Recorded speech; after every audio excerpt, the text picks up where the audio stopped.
aí, vamos começar então. Boa noite a todos. Nosso público cativo de estudo do céu e inferno. Bem, vamos pedir nesse momento, né, a espiritualidade que nos auxilie a manter a concentração, que nos ajude também, de certa forma, a nos inspirar a ter lembranças de acordo com o que nós fomos conversando e que essas lembranças possam ser úteis até mesmo para o nosso debate, para o nosso estudo.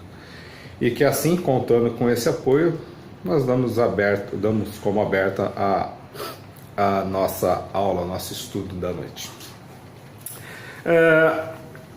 Nós encerramos, né, a semana retrasada, o capítulo 1, o futuro e o nada. Não sei se vocês lembram, mas nós tivemos algumas considerações importantes nesse capítulo. É legal porque cada vez que eu leio eu vou tendo uma noção melhor da coisa, né? Vou me inteirando melhor. Algumas noções básicas que a gente pode lembrar. Eu vou falar algumas, se vocês lembrarem de alguma outra coisa, corta e me avisa também, que para a gente poder fechar um resumo. A questão do materialismo, a crença no futuro ou no nada, ela é muito importante para definir o materialismo. Ou seja, uma pessoa que não tem uma visão nenhuma sobre uma vida espiritual, da forma como a gente crê, para ela é a vida material, é o agora. A existência é aquilo, então ela vai ter que viver. Nós chegamos a discutir alguma coisa a respeito disso. Então o materialista, ela é uma crença que ela não vinga 100%. E não é tão difundida também dessa forma, né? Apesar da gente como ser humano aparentar ser bem materialista, uns mais, outros menos, ela não é o que impera. Porque todo mundo tem um sentido íntimo de algo além da existência física. Nós vimos também a questão do panteísmo. O que era o panteísmo? Era a ideia de que ao morrer nós nos uniríamos a um todo, né? Ou seja, a Deus. Entraríamos em relação novamente com Deus. A preocupação maior aí seria perder a individualidade.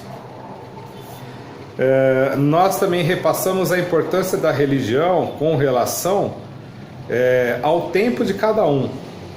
Ao tempo de cada um, no sentido de que muitas religiões existem e estão cada vez surgindo mais, e elas vão suprindo as necessidades de cada ser, né? Mas nós também não pudemos deixar de ver que o principal papel da religião seria fazer a manutenção moral do ser humano e dar ao ser humano uma noção muito clara da existência como uma outra vida. Então hoje a gente enxerga e vai continuar enxergando muitas interpretações sobre essa questão da vida após a morte. Mas a gente tem uma coisa de bom nisso tudo.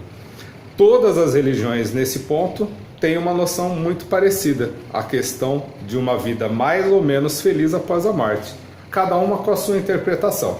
Então a gente opta por não discutir doutrina de cada uma, mas unir pela questão moral, que todas devem enfatizar.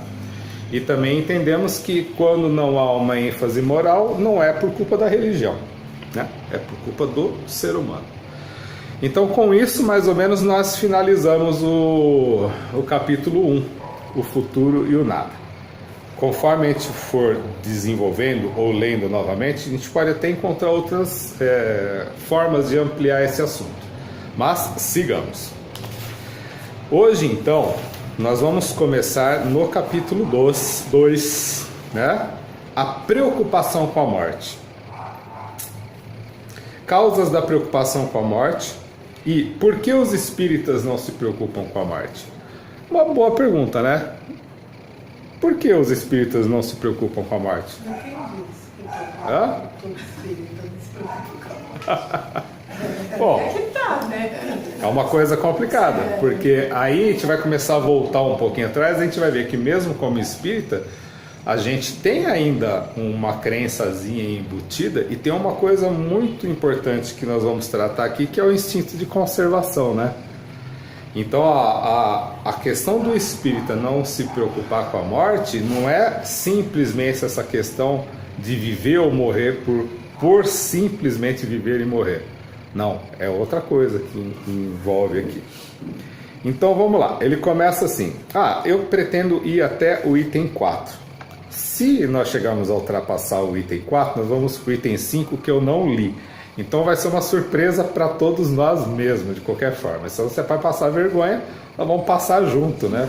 Então, não tem graça isso, né? Então já vou me antecipando, porque eu vou me preparando já para uma possível passagem de vergonha.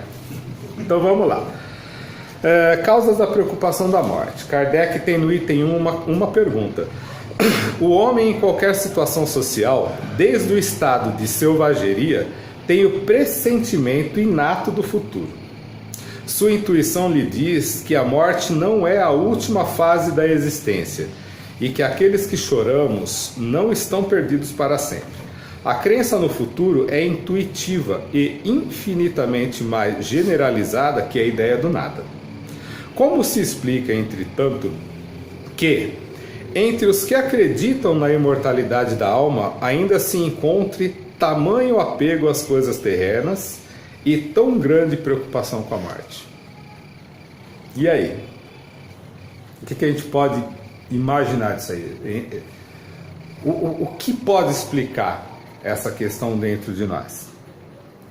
Por que a gente ainda possui tanto apego à vida, né? E às vezes eu falo assim, dá a impressão que eu estou incentivando as pessoas a não ter apego com a vida, né? Mas não é bem essa situação, não. Então, na sequência ele diz: a preocupação com a morte é determinada pela sabedoria da providência e uma consequência do instinto de conservação, comum a todos os seres vivos. Isso é muito legal. Eu gosto muito dessa parte, porque qualquer um de nós, mesmo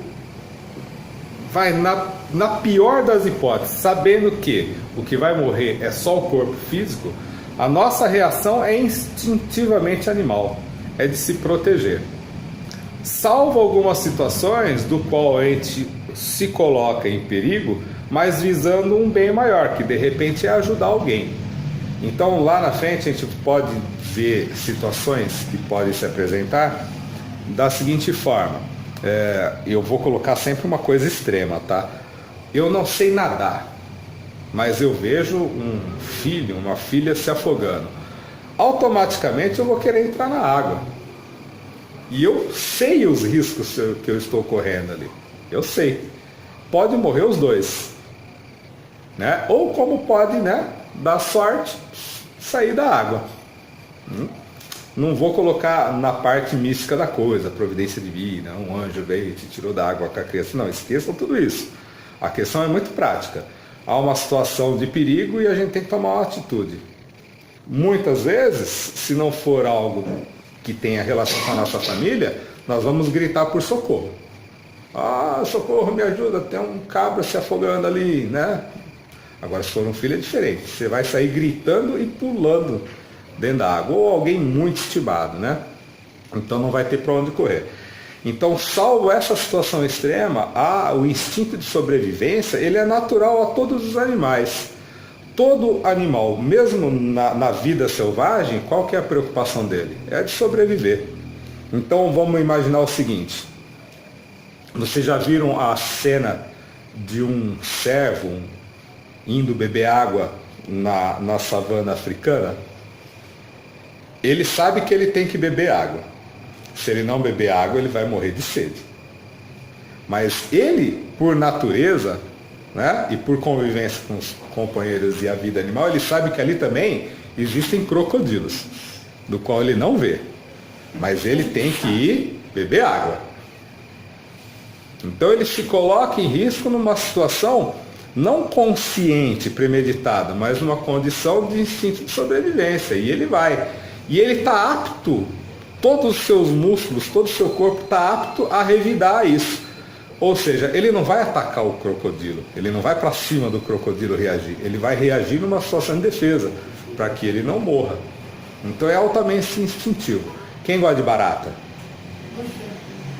Eu adoro barata, desde que ela esteja bem longe de mim, né? Ele não gosta, ele não mata, né? Então ele que gosta, porque ele não mata, ele não mata. Isso, não fica me entregando em público não, isso não é feio, né? Isso é feio, né? Ele gosta. Até mesmo um inseto, ele se protege. É puramente instintivo. Ele pode ser um animal agressivo, uma aranha, por exemplo, ela pode ser agressivo o que for, mas ela se defende, ela se protege de todas as formas. Eu acho que o único besta no reino animal que se deixa matar é o louva-a-Deus, né? É o único. Ponto. Ele sabe que vai morrer, mas o sexo fala mais alto, ele vai e depois perde a cabeça deliberadamente, né? Bom, mas enfim, então essa consciência sobre o futuro e esse instinto de sobrevivência é um dispositivo íntimo. Se a gente for falar em Deus, que Deus nos deu para que a gente possa sobreviver. Porque sem esse instinto de sobrevivência, né, sem esse pensamento sutil às vezes sobre algo mais, ninguém teria preocupação. Ninguém teria preocupação com a vida. Ah, eu vou fazer um trabalho na altura, eu posso cair. Então hoje eu me protejo de todas as formas. Ah, mas eu posso ser displicente com a coisa. Ah, eu vou morrer ali mesmo e depois eu reencarno de novo. Não funciona dessa forma. Não funciona, porque o nosso instinto de conservação ele não vai deixar que a gente burle, né, esse alarme o tempo todo. Quando isso ocorre, nós chamamos do quê? Desespero, suicídio. E a gente não tem como julgar. E por incrível que pareça, várias vezes nós vamos acabar recaindo nessa questão durante alguns capítulos do tirar a própria vida. Isso é fantástico, porque serve de autorreflexão o tempo todo, né? Mas sigamos. Então, esse instinto de conservação é necessário enquanto o homem não estiver esclarecido a respeito da vida futura. Ele é totalmente necessário. Eu tenho algumas historinhas que eu coletei essa semana para contar que traz uma certa reflexão para a gente também. Então é por isso que entre os povos primitivos o futuro aparece apenas como uma vaga intuição, tornando-se mais tarde uma simples esperança e finalmente se transformando em certeza. Qual desses três estágios nós estamos?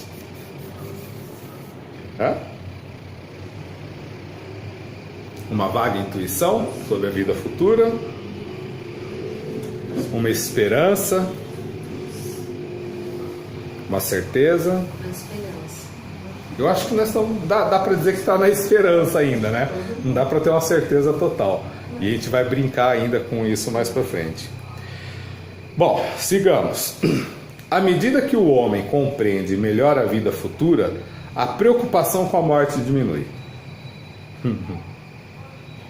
Vocês lembram que eu falei sobre a aposentadoria? Ninguém se preocupa com isso, né? Com a morte em si. Ninguém fala, eu não me preocupo exatamente com a morte. Apesar de muitas vezes eu mesmo falar que não me preocupo, é óbvio que o instinto ele vai falar mais alto, ele vai puxar a sardinha para a vida o tempo todo. Não tem para onde correr. Então, à medida que o homem compreende melhor a vida futura, a preocupação com a morte diminui. Mas, ao mesmo tempo, compreendendo melhor a sua missão na Terra, ele espera o seu fim, com mais calma, com mais resignação e sem medo. A certeza da vida futura dá novo curso às suas ideias e outras finalidades aos seus trabalhos. Essa semana para mim foi fantástico. Estávamos discutindo a questão da morte programada. Principalmente em países europeus, tem clínicas especializadas nisso. E as pessoas ficam julgando, né, quem deseja morrer. Eu não lembro o nome do filme, se você lembrar depois, diga, por favor. Então, o que leva a pessoa a querer se matar através de uma clínica?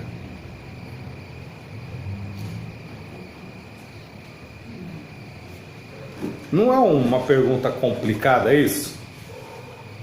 Porque ele está se levando para o abate, não tenha dúvida. Ele poderia simplesmente se jogar de um prédio, né? Mas é aquele instintozinho de conservação que não deixa você tomar uma atitude extrema, né? É mais fácil talvez a clínica, que por intermédio de outros venha fazer esse trabalho. Mas quais situações seriam extremas para uma pessoa ir até uma clínica e programar a sua morte?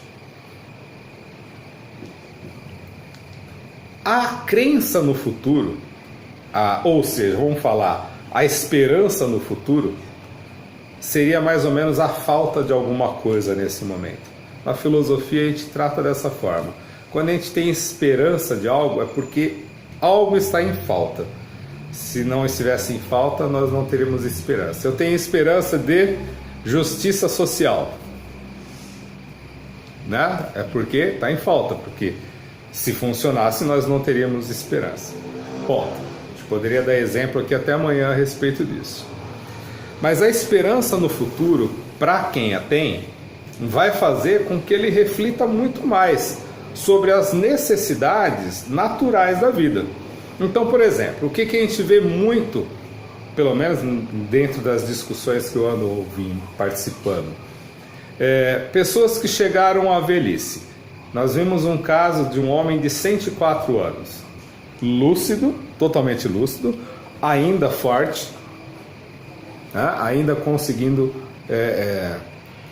fazer todas as suas necessidades diárias por si mesmo, banho e assim por diante, passeios, e ele está, se eu não me engano, até já deve ter ido para uma clínica dessa. Não tenho certeza, depois eu vou dar uma questionada. Mas a questão é, ele já estava programando a morte, porque ele não queria dar trabalho aos seus parentes.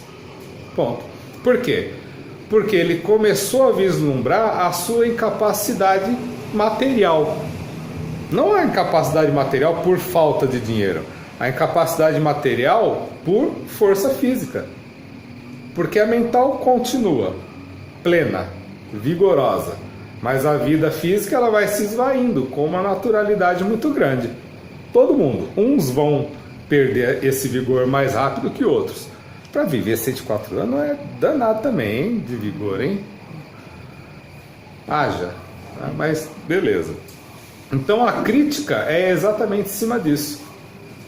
Que ele não deveria tomar uma atitude dessa.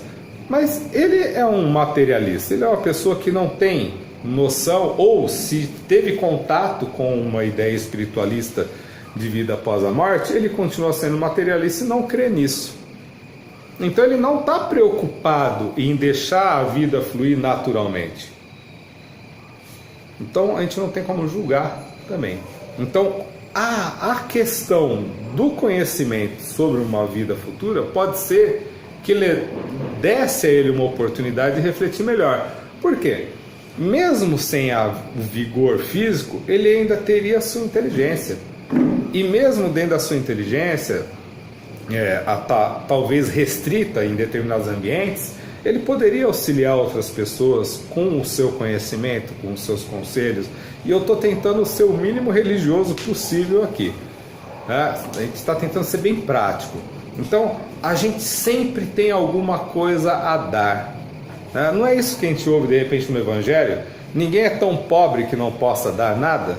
Um ombro amigo, etc, etc. Só que a gente está vendo isso de uma forma mais prática, no dia a dia. Então ele poderia.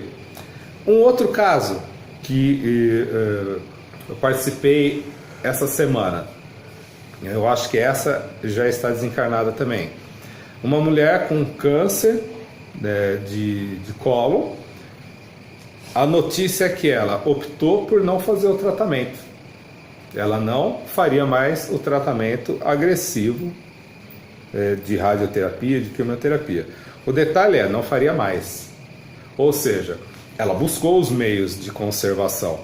Foi no médico, fez as cirurgias, acho que foram 2 cirurgias, acho que saiu mais da metade do intestino. Enfim, os médicos certificaram ela de que a vida dela, numa próxima cirurgia, seria de bastante sofrimento.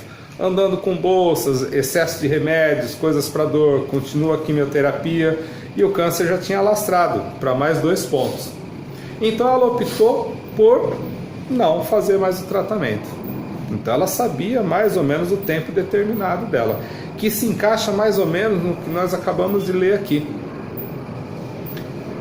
Não cabe aí nesse caso saber se ela tinha uma visão espiritualista de outra vida ou não, mas ela optou por viver de uma maneira natural, sem agredir mais o corpo, e plenamente ela procurou mudar muitos hábitos, como passou a fazer coisas que ela não fazia, e aí vai entrar 1 milhão de coisas nesse nosso pensamento, né?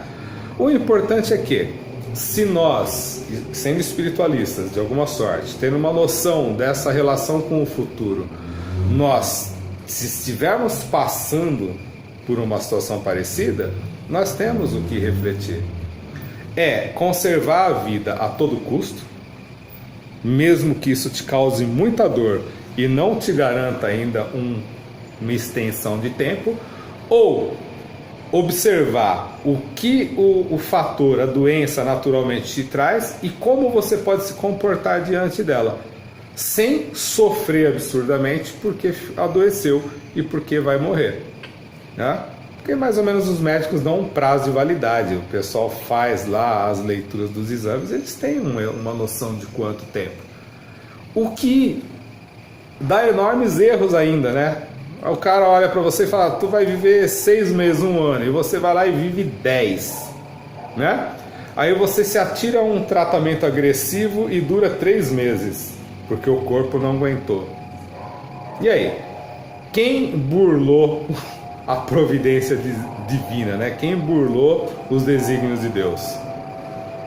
Aquele que se deixou morrer naturalmente, ou aquele que por medo, por ser materialista, mesmo tendo uma noção espiritualista da coisa, por ser tão materialista, tão apegado à vida física, acabou se matando mais cedo do que o necessário.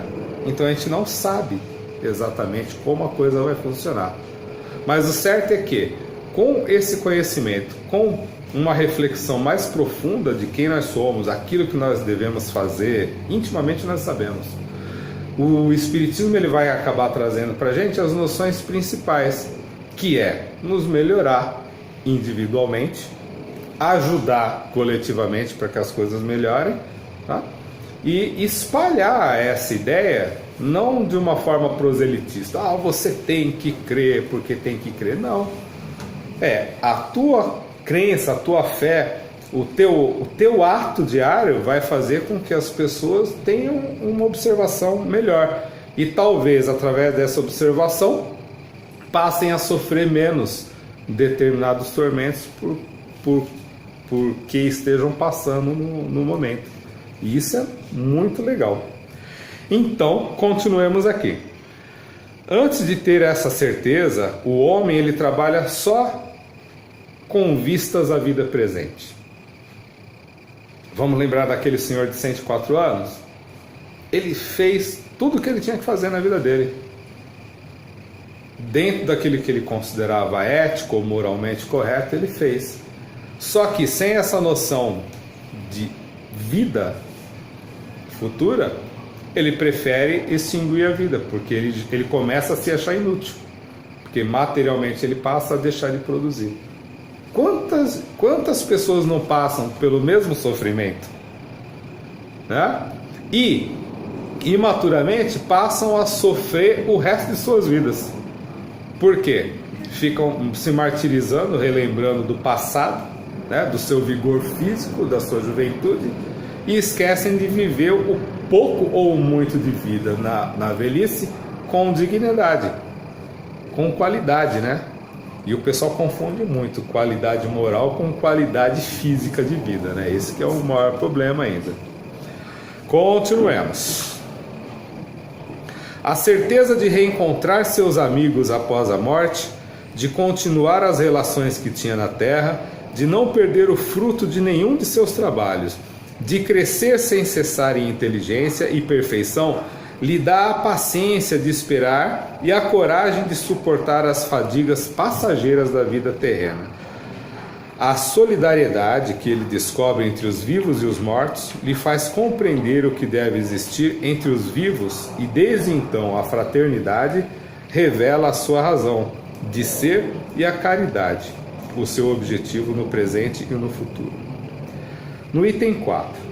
Para escapar às preocupações com a morte, ele precisava encarar a esta no seu verdadeiro sentido, quer dizer, penetrar pelo pensamento no mundo espiritual e fazer sobre ele uma ideia tão exata quanto possível, o que denota no espírito encarnado um certo desenvolvimento e uma certa aptidão para se libertar da matéria. Para os que não estão suficientemente adiantados, a vida material ainda se sobrepõe à vida espiritual.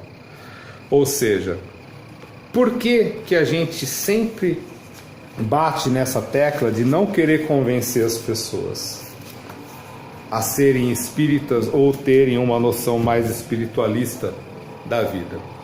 Porque não vai adiantar nada, não vai adiantar absolutamente nada. A pessoa bater no peito e dizer que é espírita ou que é de uma outra doutrina que também tem uma noção ou uma crença sobre a continuidade da vida após a morte, mas ela continuar com as mesmas cismas, os mesmos tormentos morais em horas que eu posso chamar de provação. Ou seja, na hora de uma doença, na hora de um acidente, numa situação extrema onde você pode ser abordado na rua por um assalto. Ou seja, como nós reagimos diante das coisas que acontecem à nossa volta. Isso é o que a gente tem que começar a definir. Por quê?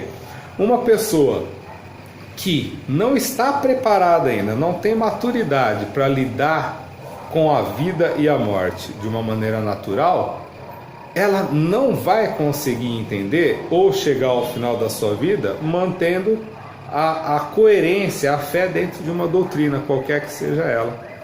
Ela vai entrar em processo de fuga, ela vai entrar em processo de negação, vai virar um martírio maior até, né? Como se Deus a estivesse punindo de verdade. Então, é muito melhor às vezes que a gente deixa as pessoas andarem no ciclo dela.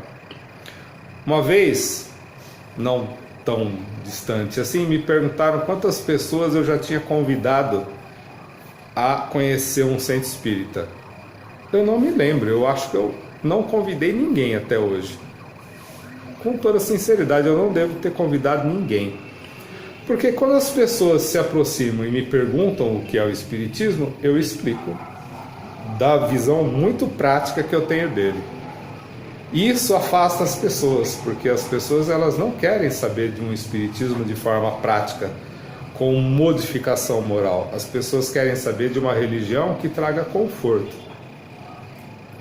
Então é muito mais fácil eu não forçar uma ideia ilusória nas pessoas, tentando convencê-las a vir para o Espiritismo, porque vai ser decepção para todos os lados, né? Tanto para quem convida como para quem vem. Não vai se encaixar na coisa.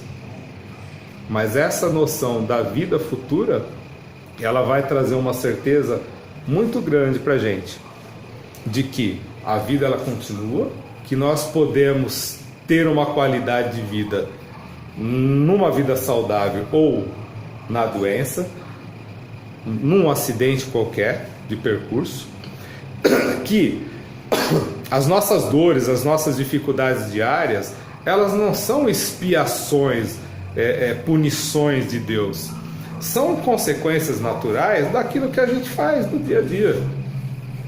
As pessoas e o Espiritismo, dentro do Espiritismo hoje, levam muito a questão de karma, né? Que é uma palavra que nem existe.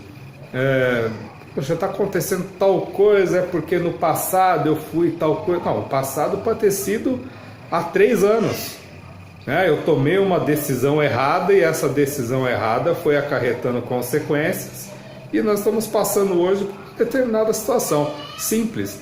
Não tem obsessor, né, atrapalhando, influenciando tua vida para você errar, porque quando eu erro, a culpa é minha, né?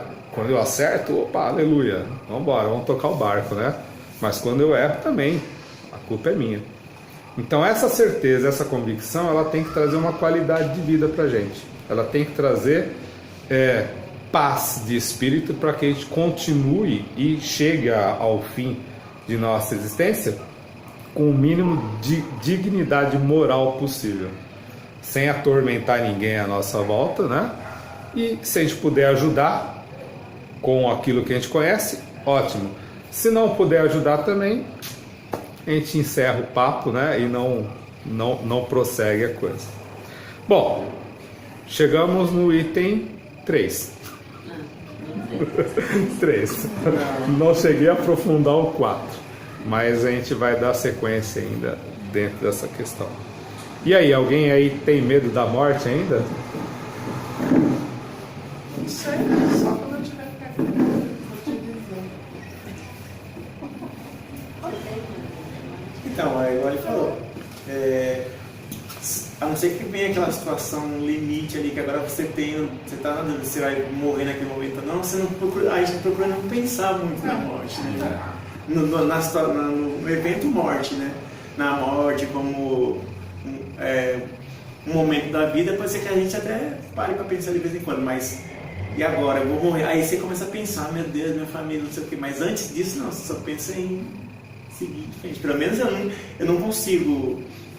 Você falar, a gente não pode julgar, mas eu não consigo conceber a pessoa tirando a própria vida. Eu não consigo, não vejo motivação para ele, não vejo explicação capaz de sustentar essa decisão. Aí você falou, não pode julgar, você não está na vida da pele dela, você não sabe o que ela está passando.